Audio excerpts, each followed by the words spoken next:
Halo semuanya, apa kabar? Kita lanjut ke materi setelah perusahaan dagang.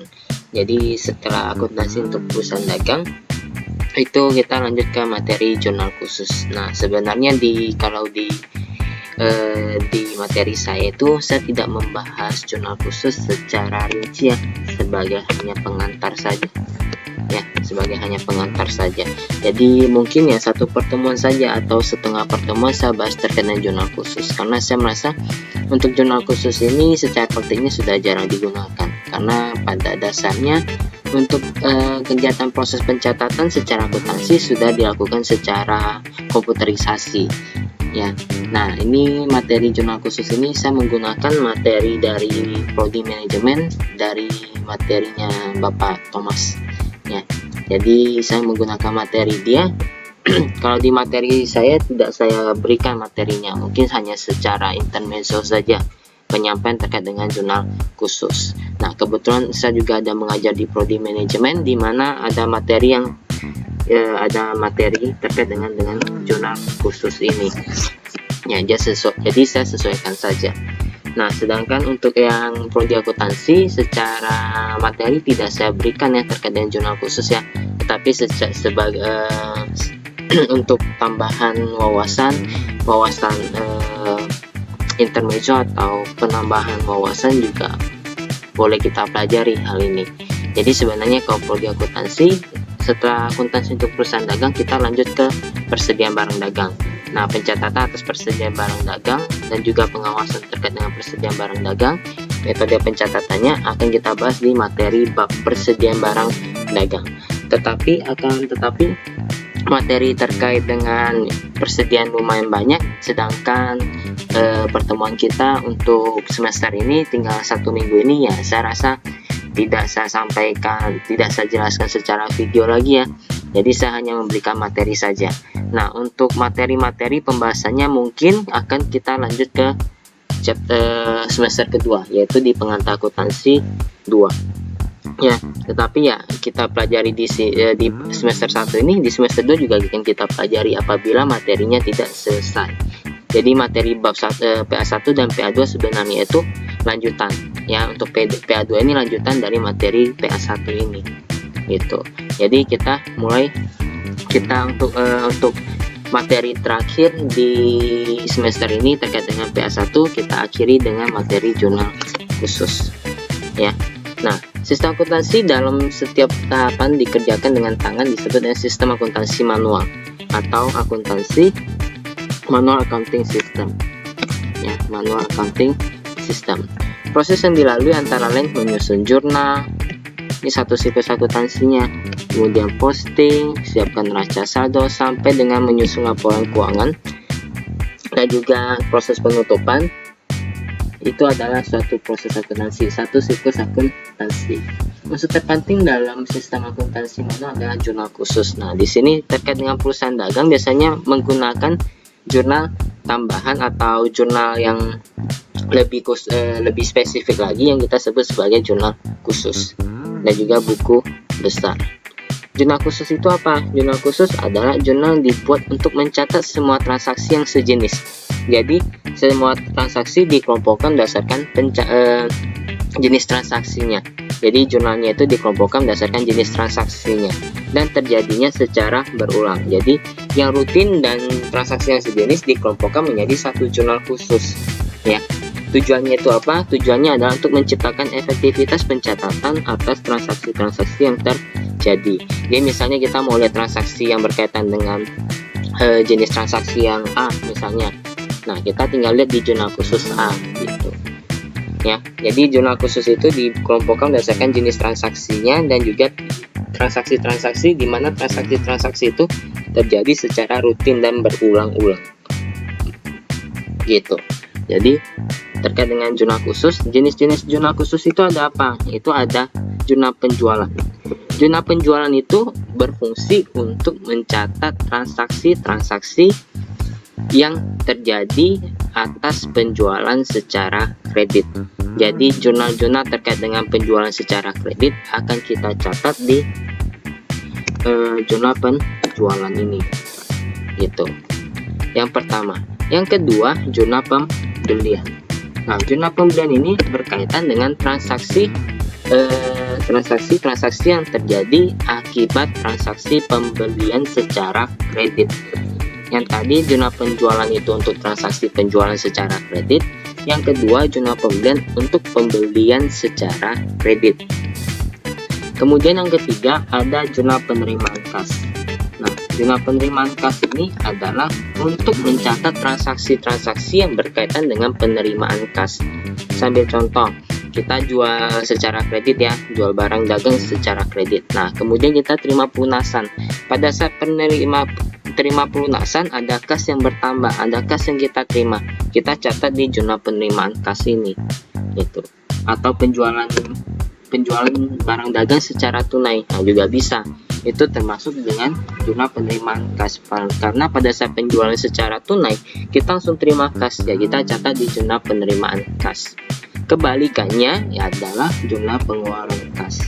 Itu berkaitan dengan transaksi-transaksi yang terjadi berkaitan dengan pengeluaran kas. Misalnya, pembelian barang dagang secara tunai atau pembayaran hutang usaha, bayar beban gaji. Itu masuk ke jurnal pengeluaran kas. Nah, apabila jurnal-jurnal jenis-jenis transaksi yang tercatat tidak berkaitan dengan poin pertama, kedua, ketiga, dan keempat, maka dari itu kita catat ke dalam jurnal umum. Ini jurnal kelima yang kita pelajari sebelumnya. Nah, itu berkaitan dengan jurnal umum. Ya, jadi ini adalah jenis-jenis dari jurnal khusus. Ya, terkait dengan jurnal khusus. Jadi untuk jurnal khusus ini dikelompokkan berdasarkan jenis-jenis transaksinya yang terjadi secara berulang-ulang. Apabila transaksi itu tidak berkaitan dengan jurnal penjualan, pembelian, penerimaan kas maupun pengeluaran kas, maka dari itu karena tidak bisa masuk ke 4 kategori di atas, kita catat ke yang namanya jurnal umum ini yang kita pelajari selama ini. Nah, biasanya tuh jurnal khusus itu adalah digunakan untuk perusahaan dagang. Karena perusahaan dagang itu transaksinya itu cenderung lebih banyak, lebih intens. Nah, terkait dengan apa? Terkait dengan penjualan, pembelian baik secara tunai maupun kredit. Kemudian berkaitan dengan pembayaran hutang, penerimaan piutang, itu transaksinya itu lebih sering terjadi, lebih intens dibandingkan perusahaan jasa. Maka dari itu untuk perusahaan dagang, jurnal-jurnalnya itu dipisah menjadi beberapa jurnal. Ya, berdasarkan fungsi dan tujuannya. Nah, yang kita pelajari sebelumnya di bab sebelumnya itu terkait dengan jurnal, semuanya itu dicatat ke dalam jurnal umum. Jadi boleh nggak kita nggak pakai jurnal khusus? Boleh aja, nggak masalah. Mau pakai jurnal khusus juga nggak boleh. Mau pakai jurnal khusus boleh, nggak mau pakai jurnal khusus semuanya dicatat ke jurnal umum juga boleh. Ya, tergantung kebutuhan dari si akuntingnya itu sendiri. Itu. Nah, kita mulai dari jurnal penjualan. Jurnal penjualan itu adalah jurnal yang khusus digunakan untuk mencatat transaksi penjualan yang dilakukan secara kredit. Nah, bentuknya seperti apa? Untuk bentuk jurnal khusus itu tidak ada aturan bakunya, tetapi ya kurang lebih bentukannya seperti ini.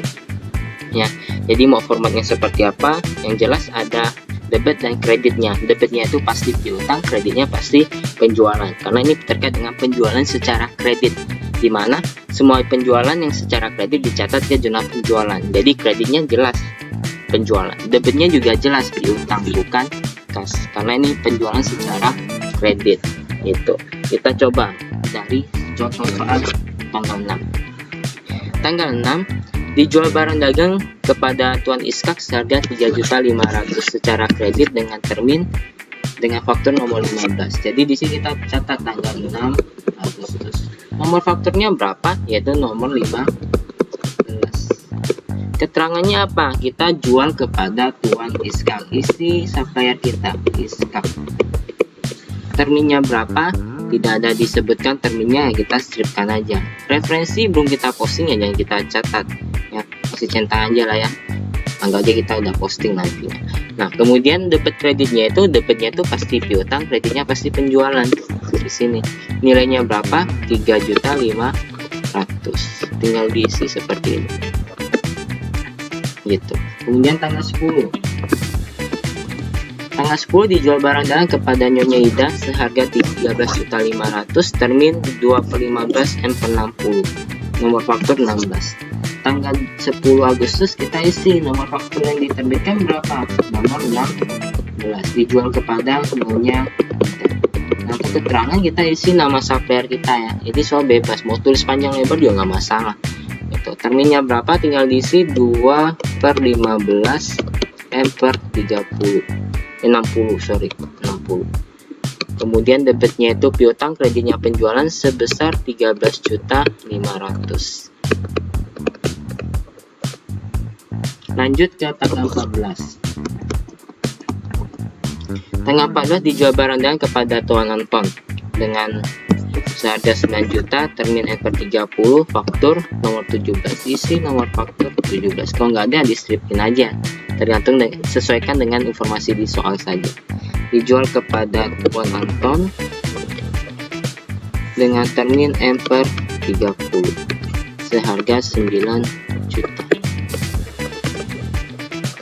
Gitu. Terakhir 31 Agustus. Dijual barang dagang kepada Tuan Hasan seharga 11.500.000, termin M/30 dengan mengeluarkan faktur nomor 18. Nomor faktur 18 dijualkan kepada Tuan Hasan. Terminnya N/30 seharga 11.500.000. Selesai untuk jurnal penjualan, jurnal khusus terkait dengan jurnal penjualan. Ya, jadi kurang lebih seperti ini. Semua pencatatan terkait dengan penjualan secara kredit dicatat ke jurnal ini, yaitu jurnal penjualan. Nah, total debit dan total kredit dihitung saja ya, tinggal dijumlahkan, harus seimbang. Selesai untuk jurnal penjualan. Lanjut ke pembelian. Kalau jurnal pembelian ya kebalikannya. Tadi penjualan secara kredit, berarti ini pembelian secara kredit, yaitu jurnal khusus yang digunakan untuk mencatat transaksi pembelian barang dagang dan perlengkapan secara kredit.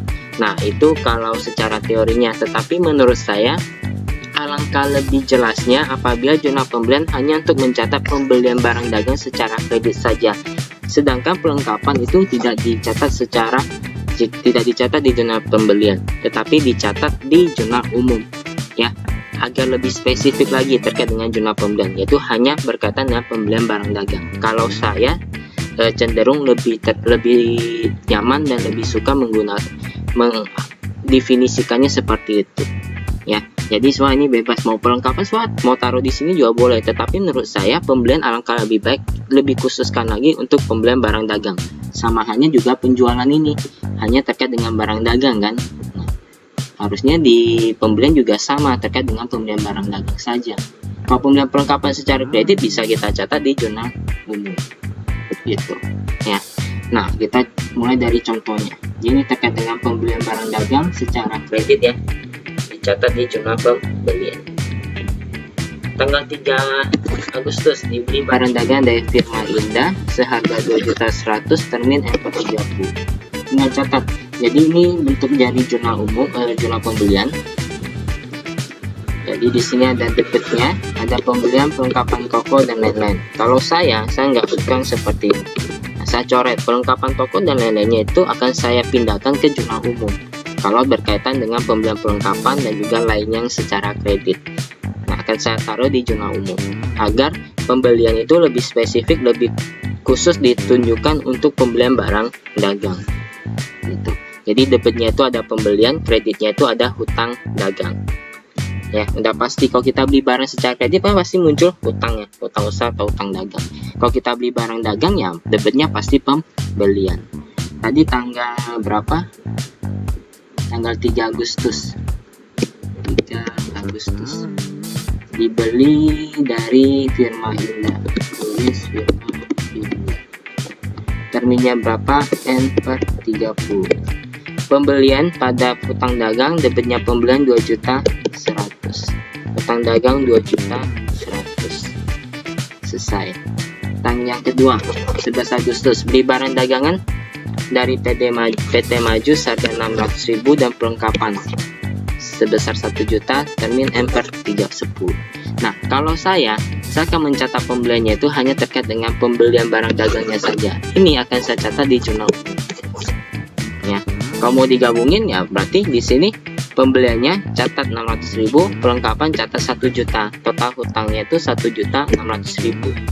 Ya, tetapi kalau saya akan mencatatnya seperti ini. Di tanggal 11 Agustus di keterangan beli dari PT Maju, termin N per 30/10. Jadi tidak ada yang salah. Mau catat seperti ini juga boleh, mau dicatat yang seperti yang tadi saya sampaikan juga nggak masalah gitu. Ya, referensi di sini pembeliannya itu hanya 600.000 karena terkait dengan barang dagang. Hutang usahanya juga 600.000. Jadi di sini tidak ada jurnal. Ya, kalau versi saya, kalau menurut saya lebih nyaman, lebih cocok seperti ini kalau sesuai dengan fungsinya. Jadi untuk perlengkapannya itu nanti akan saya buat jurnal, catat di jurnal umum, di mana saya catat perlengkapan kantor, kredit debit, kreditnya hutang usaha sebesar 1 juta. Kalau di sini, kalau sesuai dengan yang handout ini, berarti 600 pembelian, 1 jutanya itu perlengkapan toko. Jadi total hutangnya itu 1.600.000 gitu ya. Jadi tidak ada yang salah, semuanya sama, tergantung bagaimana kita mengaplikasikannya saja. Ini terkait dengan jurnal pembelian. Lanjut, yang jurnal ketiga terkait dengan jurnal penerimaan kas. Nah, yaitu jurnal disediakan khusus untuk mencatat penerimaan kas yang berasal dari baik penjualan secara tunai, pelunasan piutang dari pelanggan, terima pendapatan bunga, pendapatan sewa, dan sumber penerimaan lainnya. Ya, ini bentukannya. Nah, di sini debitnya itu pasti ada kas. Di sini kita masukin potongan penjualan terkait dengan pelunasan piutang. Kalau misalnya kita terima pelunasan piutang, ada potongan penjualan, kita catat di debit. Nah, ini potongan penjualannya. Kemudian kreditnya itu ada piutang dagang terkait dengan pelunasan piutang, ada penjualan secara tunai, dan lain-lain. Nah, misalnya ada pendapatan sewa, berarti kita catat di bagian lain-lain. Biasanya dibikin kolom lagi untuk mencatat di sini. Satunya itu catat nama rekening, satu catat nominalnya. Kan di sini lain-lain kan bisa apa saja ya. Bisa aja pembelian penerima atas pendapatan sewa, pendapatan bunga seperti yang tadi, atau penjualan aset tetap juga bisa. Gitu. Ya. Debitnya itu pasti mencakup ini. Kalau kreditnya itu bisa apa saja. Nah, apa saja ini kita catat di bagian lain-lain. Kita mulai dari tanggal 3 Juli. Tuan Husni menginvestasikan kas ke dalam perusahaan sebesar 3 juta. Berarti di sini tanggal 3 Juli. Investasikan kas berarti investasi ya, investasi tambahan ya, atau investasi awal saya tidak dijelaskan di soal, kita anggap saja investasi atau setoran modal. Kas berarti bertambah di sini 3 juta. Kreditnya bukan piutang dagang, bukan penjualan, tetapi modal bertambah. Ya, di kreditnya itu ada modal, berarti karena bukan piutang dan penjualan kita masuk ke kolom lain-lain di sini, yaitu sebesar 3 juta. Catat ke rekening modal. Nah, kurang lebih seperti ini ya. Gitu. Lanjut ke tanggal 12 Juli. Diterima kas sebesar 2.500.000 dari pinjaman dari bank yang berasal dari pinjaman bank. Pinjaman ini diperoleh dengan menyerahkan sebuah website ke bank. Jadi kita pinjam duit sama bank, terima kas 2.500.000. Berarti di sini anggap aja pinjaman dari bank.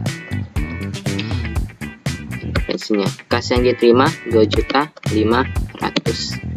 Ini potongan nggak ada, piutang dagang bukan, penjualan bukan, tetapi hutang wesel. Muncul hutang kan, hutang wesel di kredit, masukin ke kolom lain-lain, yaitu hutang wesel sebesar 2.500.000. Kemudian lanjut ke tanggal 28 Juli. 28 Juli diterima pelunasan piutang dari Tuan Roy sebesar 1 juta. Berarti di sini kita tulis Tuan Roy. Pelunasan piutang berarti kas bertambah 1 juta. Ini kas nggak mungkin nggak ada isinya ya. Yang namanya penerimaan kas ya, berarti ada kas bertambah di sebelah debit, nggak mungkin kosong ya. Yang lain bisa aja kosong, tetapi kas tidak mungkin kosong nilainya berkaitan dengan penerimaan kas. Ada potongan penjualan tidak diinformasikan, berarti tidak ada. Piutang dagang, nah berarti kita masukin di kolom ini piutang dagang, yaitu sebesar 1 juta. Penjualan nol, lain-lain gitu. Oke, selesai, tinggal dijumlahkan jumlah kasnya berapa di debit, potongan penjualan berapa di kredit, di debit, piutang dagang berapa di kredit, penjualan tunai, dan juga lain-lainnya berapa nilainya. Itu. Demikian untuk yang penerimaan kas. Yang terakhir, yang keempat, yaitu pengeluaran kas. Berarti kebalikan dari penerimaan kas tadi ya, yaitu jurnal khusus yang dibuat untuk mencatat transaksi-transaksi pengeluaran kas, baik untuk membayar hutang, membayar gaji, beban-beban, pembelian barang dagang yang secara tunai, dan lain sebagainya. Ya. Bentuknya tadi kasnya di debit, kalau penerimaan kas, kalau pengeluaran kas berarti kasnya di sebelah kredit. Ini pasti ada isi, tidak mungkin tidak ada isi. Karena ini berkaitan dengan pengeluaran kas. Kas pasti dicatat di sebelah kredit. Gitu. Nah, debitnya itu ada apa aja? Ada pembayaran hutang, ada pembelian secara tunai, dan kolom lain-lainnya yang tidak berkaitan dengan pembelian maupun hutang dagang. Saya kasih pisah lagi untuk mencatat rekening yang didebitkan dan juga nominalnya. Kredit, kalau ada potongan, kalau kita bayar hutang, ada apa potongan yang kita catat di potongan pembelian di sebelah kredit, dan juga ada kas yang kita keluarkan. Kita mulai dari tanggal 5 Juli. Di 5 Juli dibayar hutang kepada atas pembelian perlengkapan melalui senilai 1.500.000 kepada PT Anugrah. Berarti tanggal 5 Juli catat dibayar kepada siapa, yaitu PT Anugrah. Referensinya hutang dagang, nah dibayar hutang ya, berarti hutang dagang di debit 1.500.000. Pembelian bukan, lain-lain bukan. Potongan pembelian tidak ada potongan pembelian. Kas yang dikeluarkan 1.500.000. Tanggal 16 Juli melunasi hutang kepada Bank Nasional 5.500.000. Berarti di sini kita tulis dibayar kepada Bank Nasional. Ini untuk keterangannya bebas ya, mau siapa aja bebas ya, untuk memudahkan si akunting untuk melakukan pengecekan data secara historisnya. Jadi lebih nyaman si akunting menginformasikan apa di bagian keterangan ya, tergantung si akunting. Hutang dagang berarti bukan ya, melunasi hutang bank. Oh, ini kepada Bank Nasional. Ini hutang wesel atau hutang dagang tidak diinfokan ya. Kita asumsikan hutang ya, hutang usaha. Jadi di sini hutang usahanya 5.500.000. Kalau hutang wesel ya di sini ya, kalau hutang wesel di sini. Tapi di sini tidak diinformasikan hutang. Oh, hutang bank di sini, bukan hutang usaha, sorry. Ini hutang bank di sini. Bukan hutang dagang yang kita isi, tetapi kita isi ke kolom lain-lain, yaitu hutang bank. Nilainya 5.500.000. Kas yang dikeluarkan 5.500.000 di sebelah kredit. Tanggal 17 lunasi hutang kepada PT Citra dengan transaksi pembelian 2 Juli. Beli barang dagang seharga 7.500.000, termin 2/10 N per 60. 17 Juli dibayar kepada PT Citra. Nah, di sini ada hutang dagang yang dibayar 7.500.000. Jadi hutang dagang berkurang, pembelian kosong, lain-lain kosong. Nah, dibeli tanggal 2 Juli, periode diskon 15 hari. Berarti sampai tanggal 17 masih dapat diskon ya. Dilunasi tanggal 17 berarti dapat potongan sebesar 2%. Nah, 2% kalikan dengan 7.500.000 berarti 150 ya. Benar tidak? Benar ya, 150 ya. Berarti di sini ada potongan pembelian 150. Jadi kas yang di sebelah kredit ya, potongan pembeliannya mengurangi nilai dari pembeliannya.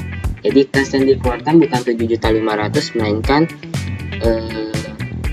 7.350.000 ya, 7.350.000. Nanti dihitung kembali ya, takutnya saya ada salah hitung, nanti diperiksa aja. 31 Juli lunasi hutang kepada PT Jayabaya 6 juta. PT Jayabaya nilainya berapa di kredit? 6 juta. Di debit hutang dagang 6 juta, pembelian 0, lain-lain 0, potongan pembelian tidak ada, kas yang dikeluarkan di sebelah kredit 6 juta. Kemudian tanggal 31 yang terakhir, bayar gaji karyawan, berarti ini bayar ke karyawan ya, senilai 3 juta, berarti ini kosong, utang dagang kosong, pembelian kosong, taruh ke lain-lain, beban gaji, nilainya 3 juta. Potongan pembelian di kredit kosong, kas yang dikeluarkan nilainya 3 juta. Oke, selesai untuk pembelian, jurnal pembeliannya. Jadi untuk setelah itu tinggal dijumlahkan masing-masing kolomnya, utang dagang berapa, pembelian, kolom lain-lain berapa, potongan pembelian, dan kasnya berapa. Itu harus seimbang antara debit dan juga kredit. Sama halnya juga yang jurnal penjualan, penerimaan kas, debit dan kreditnya harus seimbang. Pembelian juga sama, debit dan kreditnya itu juga harus seimbang. Sama halnya juga penjualan, debit dan kredit harus seimbang. Oke, selesai untuk jurnal umum khusus ini. Nah, kalau tidak masuk ke 4 kategori ini, masuk ke mana? Masuk ke jurnal umum, yaitu digunakan untuk mencatat transaksi-transaksi yang tidak dapat dicatat ke dalam jurnal khusus, termasuk di dalamnya jurnal penyesuaian. Nah, jurnal penyesuaian itu yang kita gunakan adalah jurnal umum. Ya, jurnal penutup juga sama, jurnal umum. Jurnal koreksi jika ada juga catat ke jurnal umum. Kemudian jurnal yang tidak masuk ke kategori jurnal khusus itu juga taruh ke jurnal umum.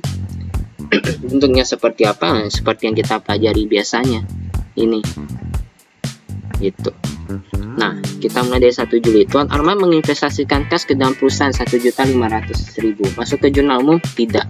Ini masuk ke penerimaan kas. Bukan jurnal umum ya, tetapi jurnal penerimaan kas. 5 Juli, dibeli barang dagangan seharga 12.500.000 dari PT Singa dengan termin 2/10/30, juga bukan jurnal umum. Ini masuk ke jurnal pembelian, karena pembelian barang dagang secara kredit. Tanggal 11 Juli, Tuan Arman menyerahkan sebuah mobil sebagai setoran modalnya seharga 7.500.000. Ini setoran modal, bukan kas, tetapi kendaraan. Nah, tidak bisa masuk ke jurnal penerimaan kas ya, pembelian penjualan juga bukan, apalagi pengeluaran kas gitu. Jadi ini masuk ke jurnal umum, dimana kita mendebitkan, ini tanggal berapa? Tanggal 11 ya, Juli.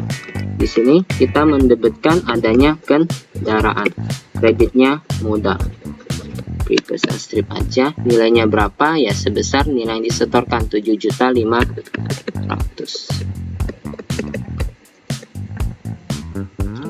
Tanggal 13, pembayaran atas pembelian perlengkapan toko seharga 1.500.000 kepada PT Andalas. Nah, ini dibayar ya, atas pembelian perlengkapan toko dibayar ya, berarti masuk ke jurnal pengeluaran kas, bukan jurnal umum. Dijual barang dagangan kepada Nyonya Santi seharga 1.200.000, termin M/30, dijual secara kredit, masuk ke jurnal penjualan, bukan jurnal umum, bukan jurnal umum.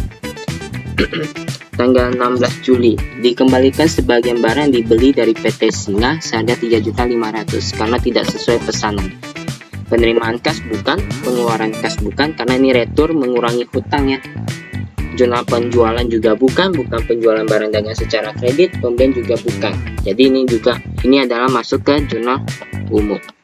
Ini benar. Nah, catat jurnal retur pembelian. Tanggal 16 Juli, ini tidak masuk ke 4 kategori jurnal khusus, berarti kita catat ke jurnal umum. Catat adanya hutang dagang, ini hutang dagang ya, berkurang, ada retur pembelian, nilainya berapa, yaitu 3.500.000. Tanggal 19, pembayaran atas pelunasan hutang kepada PT Citra untuk transaksi pembelian seharga 2.250.000. Terima pembayaran atas pelunasan hutang kepada PT Citra. Oh, bukan terima, kita bayar hutang kepada PT Citra. Berarti ada kas yang dikeluarkan, bukan jurnal umum, tetapi jurnal pengeluaran kas. 26, diterima pengembalian sebagian barang yang dijual kepada Nyonya Santi seharga 4.500.000 karena barang tidak sesuai pesanan. Nah, penerimaan kas bukan, pengeluaran kas bukan, pembelian maupun jurnal penjualan juga bukan, masuk ke jurnal umum. 26, ini retur penjualan ya. Jadi di sini ada retur penjualan di debit kreditnya itu piutang dagang. Nilainya berapa? 4.500.000. 31. Gaji karyawan bulan ini belum dibayarkan 3 juta. Nah, belum dibayarkan ya. Kalau dibayarkan berarti jurnal pengeluaran kas. Tetapi ini belum dibayarkan, masuk ke jurnal penyesuaian. Berarti bukan jurnal pengeluaran kas, melainkan masuk ke jurnal umum. Benar ya? Jurnal umum. Karena belum dibayarkan beban gajinya, tidak ada kas yang dikeluarkan. 31 Juli muncul beban gaji, kreditnya belum dibayarkan, catat ke utang gaji. Nilainya berapa? Yaitu 3 juta. Setelah itu total debit dan total kredit ditotalkan harus seimbang. Selesai untuk materi jurnal khusus ya. Selesai. Jadi jurnal khusus itu adalah jurnal yang dicatat secara terpisah per transaksinya, per jenis transaksinya yang terjadi secara berulang-ulang, di mana di situ ada jurnal penjualan, pembelian, penerimaan kas, pengeluaran kas. Apabila transaksi yang terjadi tidak berkaitan dengan 4 transaksi tersebut, 4 jenis transaksi di atas, yang 1, 2, 3, dan 4, berarti dicatat ke dalam jurnal umum transaksi tersebut. Itu biasanya untuk jurnal khusus ini berkaitan dengan perusahaan dagang yang menggunakannya. Ya, karena ini berkaitan dengan penjualan barang dagang, pembelian barang dagang, dan juga pelunasannya. Ya, jadi kalau jurnal penjualan untuk penjualan secara kredit, catat ke situ. Ada pembelian secara kredit, catat ke jurnal pembelian. Ada penerimaan kas, yaitu penjualan secara tunai, pendapatan maupun penerimaan kas lainnya, catat ke jurnal penerimaan kas.